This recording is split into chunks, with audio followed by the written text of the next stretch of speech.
Hey guys, welcome back to my channel. I'm Sabrina and today I have another story time for y'all. This story time is going to be similar to my last one, which was Life in a Cult, in that it's going to be more of like a series of mini stories to hopefully convey to y'all what it was like growing up with a ghost. If you didn't see my Life in a Cult video, I'll link it in the description. So check that one out. But before we get into the video, I have a couple of things. One, if you haven't already noticed, I'm using my normal voice. Up until this point, every video that I've posted has been ASMR, like soft-spoken or whisper. So I'm definitely trying something new this time. I've asked you guys before for if you have a preference between soft-spoken and whisper, and I didn't get a lot of responses. I did have a few people reach out and say soft-spoken, but not a whole lot. So if you guys have a preference between like my ASMR voice or my normal voice, let me know in the comments. But if not, I'm just gonna see how this video does. The other thing, if you haven't already subscribed, don't forget to subscribe and turn on my post notifications so that you don't ever miss an upload. But let's get into the story. So the ghost that I'm referring to is like attached to my parents' house now. My mom and I moved into this house when I was in 7th grade, and it was just my mom and me at the time. We lived in, before this house, we lived in like a little tiny house that was perfect for us up until this point, but the neighborhood kind of peaked and was like going downhill, and we just like outgrew it and needed something bigger. So in September of my 7th grade year, so the very beginning of 7th grade, we moved to the house that she lives in now. When we were like house searching and we found this house, well, we noticed, I don't know how the market is now, so maybe it's the same, and I want to say it is, but we noticed that this house was on the market for a really long time, which was not common. It had been on the market for 9 months, and that usually doesn't happen unless it's like overpriced or there's something wrong with the house. So the house was perfect. We didn't really know why it had been on the market for so long, but we bought the house. We moved in September. It had been on the market for 9 months, which means that the previous owner left in December, or the house went on the market in December. And it made sense because when we got there, like when we moved in, the previous owner's doormat was still like in front of the door, and it was a Christmas mat. That will matter later, so just kind of put that in the back of your mind. The first night that we moved in, it was like really creepy, but we didn't quite know why. So remember, it was just me and my mom, and we're moving into this house. All we had was a mattress on the living room floor, and I want to say we had like a little TV, like maybe like my little TV for my room, and like a portable DVD player. And I think that's what we did the first night. We just watched movies and went to sleep, and it was so creepy because there were no blinds or curtains on any of the windows, and there were like lots of windows. So we are like downstairs sleeping in the middle of the living room where there are tons of windows looking in. It's dark outside, and we felt like someone was watching us, but again, we just attributed that to the fact that the windows were like you could just see straight in the house. That was that. We had the creepy first night. Nothing happened. It was just scary. So shortly thereafter, my mom talked with one of the neighbors, the neighbor across the street, and he let my mom know a little bit about the previous owner. So what he told her was the previous owner was an older lady in her 60s or 70s, and the only people that lived there were her and her son, who was in his 30s, and he was like mentally challenged, and she was like his caretaker. So the homeowner's name was Mrs. Smith. One day, Mrs. Smith got sick, went to the hospital, And then a few weeks later, she died. Like, she spent the rest of her life in the hospital. She didn't get to come back home. I think she like went to the hospital, got sick, went to the hospital. They sent her to hospice and she died. And like I said, she had a son in his 30s who was special needs. So something else to just kind of keep in the back of your mind. Time goes on as we're living there, and we start to notice like weird things happening. I'm feeling weird things, especially. I don't remember my mom's earlier experiences, but I know that I was starting to feel things. Like I can remember them distinctly too. Like one time I was like going into the garage from inside the house, and I felt like somebody's hand like grabbed my waist, like not hard, not violently, but just like felt like someone's hand was on my waist. Another time I was in my room and I felt like I was laying down and I felt like someone either like laid next to me, like leaned up against me, or maybe sat next to me. I just felt like pressure, like someone was there, but nobody was there. There was another time that I was in the spare bedroom. It was like our computer room. We had like a desk that like went into the corner, and above the computer there was like a little shelf, and I was eating cereal. It was like a weekend and I was eating cereal. I finished my cereal, but there was milk in the bowl, and I put the bowl on that shelf up there, and I know I was on the phone, and I'm kind of like sitting back in the computer chair, and next thing I know, the bowl comes flying down and like flipped onto my lap. And that was like the strangest, like most blatant thing that had happened up until that point. Something else I noticed, when these weird things would happen to me, every single time I was on the phone with a boy. Again, that might mean something a little later. All of those experiences happened when I was in middle school. And fast forward to high school, by that time my mom and I had accepted, okay, we have a ghost, it's Mrs. Smith. Apparently, when there's like a ghost or like someone dies and their spirit stays, they say that it's because they're like looking for something, or like some kind of lack of closure that causes these spirits to linger, right? My mom's theory is that Mrs. Smith, she got sick and she died and didn't get to come back home.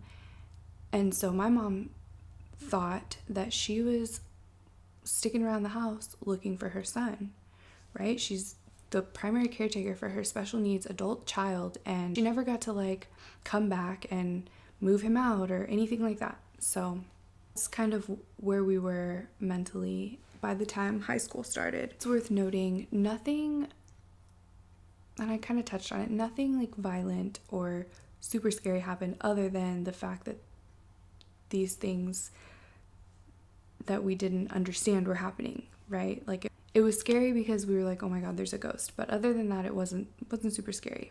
Nothing like, oh, we need to move, nothing like that. So in high school, there was one day a friend, she really wasn't even a friend. She was a girl who rode my bus, and she was having some issues at home. She randomly asked, can I come home with you today and like have dinner at your house? Like, I don't know, it's kind of weird at home. So we get home and we went to like the backyard. We had like a deck back there, and we're just hanging out on the deck. It came up, I told her that the house was haunted, and she was like, you know what, I know. And I was like, what do you mean you know? Like, and she was like, well, I saw something at the stairs.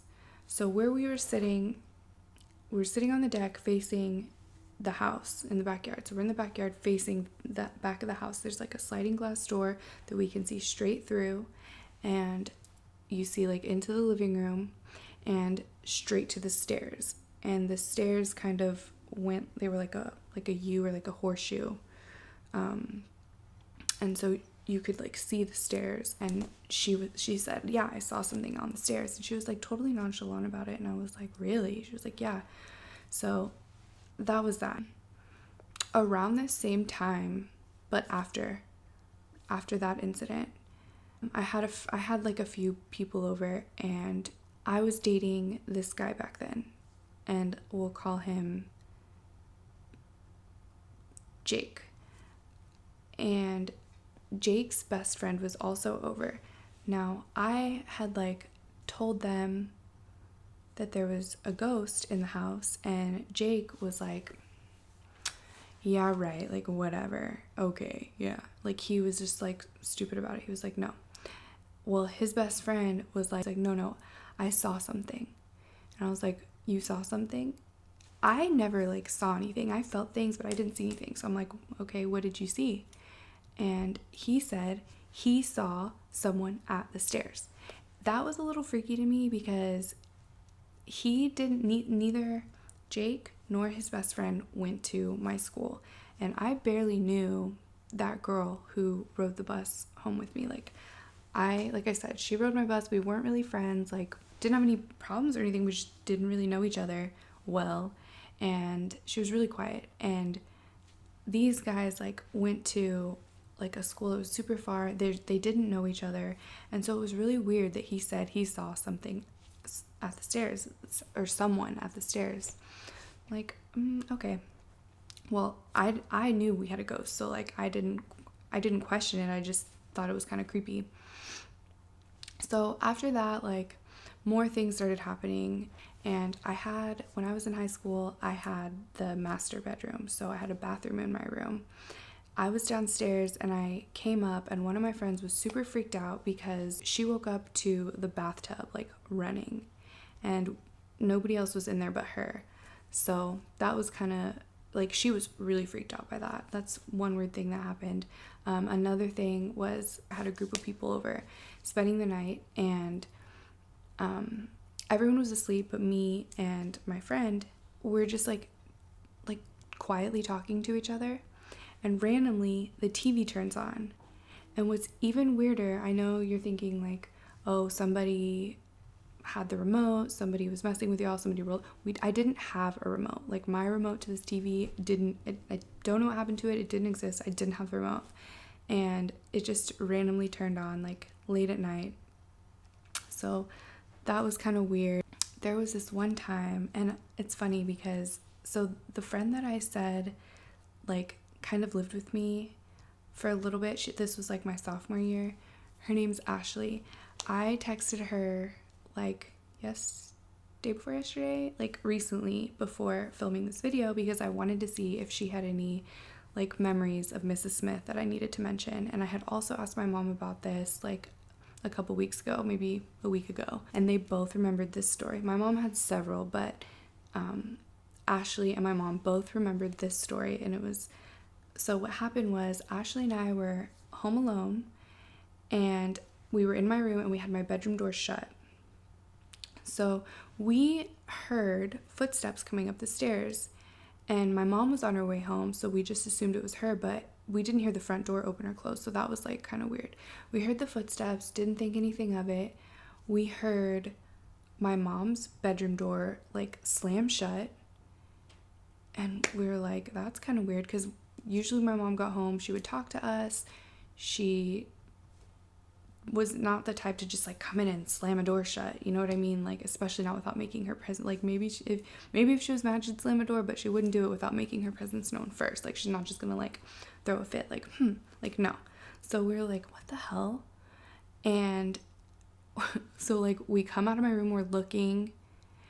I went to my mom's room to see if anyone was like, did she accidentally slam it? Like, what's going on? Nobody was there. We're calling for her, she's not there. We are like looking around, checking windows, like, is a window open? Which we didn't open windows back then, like we just didn't, but we're like, that could have been a reason that happened. Didn't see any windows open. And I called my mom, and I was like, Mom, where are you? She's like, what's wrong? I'm like, just where are you? And she was like, I'm stuck in traffic, I'm on my way home. And I told her what happened, and she was just like, oh, well, Mrs. Smith. And that was kind of just like how it was back then. Like when things would happen, we're just like, well, Mrs. Smith.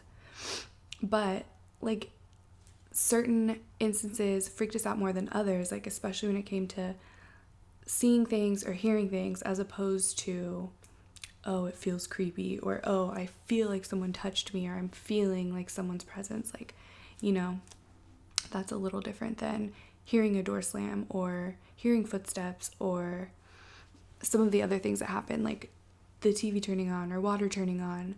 Another thing that Ashley mentioned was like lights turning on randomly. This story that I want to tell y'all is one of the scarier, probably the scariest thing that happened. So that boyfriend, Jake, that I told y'all about, my mom hated Jake. And like in the beginning, she didn't hate him so much. So we dated like for, I don't know, like 6 or 7 months my sophomore year. And then we broke up, but we stayed really good friends. And then we started dating again the summer after sophomore year, before junior year. And during that time, he would come over a bunch and we'd hang out. And so he was over one day. Remember, he didn't believe in Mrs. Smith. And as a matter of fact, he taunted her. Like, you know, like, okay, like, F you, Mrs. Smith, or come get me, Mrs. Smith, like that kind of thing. And I was just like, so disrespectful, right? Not even just like to the ghost, but like Mrs. Smith is a real person, like was a real person. It wasn't just a certain day that he did that. Like that was just kind of like he thought it was funny, his friend thought it was funny, but everyone low-key was like, you're dumb. So one day he was over and we were just like laying on the floor watching TV. It was summer, and then we like fell asleep. But the way that we fell asleep, he had his arm under me, like under my neck and over me. So he kind of had his arms around me like this, and we fell asleep. Next thing I know, I'm waking up to, not only was his arm off, so his arms were out like this, but so what I woke up to was someone like nudging me. So his arms were out, and this hand that was all the way under my neck could barely reach my arm. So he's laying there like, and he's almost like like grunting, like he can't, like, you know, those like coma dreams or something, like it's almost like that, but he was awake. So I woke up and I look over and he's like grunting, and then he's just like and he gasped, and I was like, what the hell is wrong with you? And he was just like he was so freaked out. So apparently what happened was, I don't know if he woke up and had his arm out from under me, or if he woke up and then felt someone pulling him, or what the case was, but he woke up and felt like someone was pushing really hard on his chest, like almost trying to suffocate him. And I was just like, okay, like dramatic, what's wrong with you? But he was like, no, I swear to God, somebody was like pushing on my chest. I couldn't breathe. And I was like, are you serious? He lifted his shirt and he had a red mark on his chest. And I was like, and I like touched it, and it hurt to touch, like a bruise. And he legitimately got a bruise on his chest after this. This is the person who swore he didn't believe in ghosts or Mrs. Smith and was like taunting her, and my mom hated him. And so when I told my mom that story, she was like, Miss Smith has my back. And so I just think it's kind of interesting how a lot of times she would show herself when I was talking to a boy, like on the phone with a boy. And then this time I have this guy over who my mom hates, and she just, that was like the only like evil experience that anybody had around Mrs. Smith, like involving Mrs. Smith. Every other experience was just kind of creepy. Like it was just like she was there. Like it was just scary because it was like someone was there that we couldn't see, hear, or anything. But we can hear footsteps, or we can whatever. Well, I moved out of the house when I was 18. So more things started happening after I moved out of the house. My stepdad's side of the family, they used to, and sometimes they still do, have like get-togethers at my parents' house. Back then it was pretty often. And they were having a barbecue, a get-together, and there was some little girl there, and she was probably like 3 or so, and she kept going up to the stairs, the same spot in the stairs, the same spot that my two friends said who didn't know each other said they saw something. She's standing there and she's like, come down and play. Come down and play. And my mom was like, who are you talking to? And she's like, the person at the stairs. So yes, little kids have imaginary friends, but it was in the the exact same spot that my other friends saw something. So that's kind of creepy. And then some other things that happened. One time my mom got home from work and the front door was wide open and the kitchen faucet, like the sink, was just on full blast. And my stepdad wasn't even off work yet. I mean, obviously they communicated and it wasn't him. So that was another like really freaky thing that happened. That was kind of scary because the door was wide open, like anybody could have come in the house. And then my stepdad has heard like someone saying his name from upstairs when no one's home. Other people, like my mom and I for sure, and then my stepdad and my stepbrother and one of my stepsisters, like all of us, and countless friends have heard footsteps like walking across like my room, which would have been Mrs. Smith's room, and also the computer room, which is directly above the living room. And you can hear like footsteps like walking across the room. So it'll start here and it'll end here. And yes, I know it's like, okay, maybe the house is shifting, but the house shifts. Houses shift, and we've heard the house shifting. This wasn't the house shifting. This was footsteps across a room on several occasions. Another time, my mom was asleep and she woke up because she felt someone sit down on the bed behind her, and she woke up and like turned over and no one's there.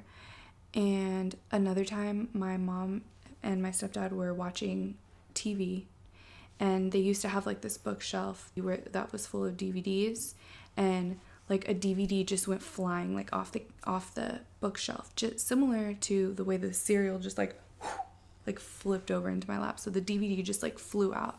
So those are just like some things that literally I lived with like from 7th grade till I moved out of that house and after. Like it's just kind of like, it is what it is. Like, Mrs. Smith, this is her house, right? Like, but after a while, she stopped coming around. So I think it's been years since anyone's heard anything. And that's just the truth. Like, we used to hear and see things on a daily basis. Like, this stuff happened all the time. Again, it wasn't very scary. In the beginning, it was creepy. Some people were scared. Like, my stepdad, it scared him. Like some of my friends, it scared them, but it was just almost like oh, she's quirky. Like, I don't know. But that is my story about growing up with a ghost. I hope you guys enjoyed it. If you did, please don't forget to give me a big thumbs up. It helps me out a lot in determining like what kinds of story times you guys like. So don't forget to give me a thumbs up if you enjoyed it, and leave me a comment if you have a preference on soft-spoken, whisper, or maybe you don't want ASMR. Maybe you like my story times because it's a story and you could do without the ASMR. So I look forward to hearing from y'all, and I will see you guys in my next video.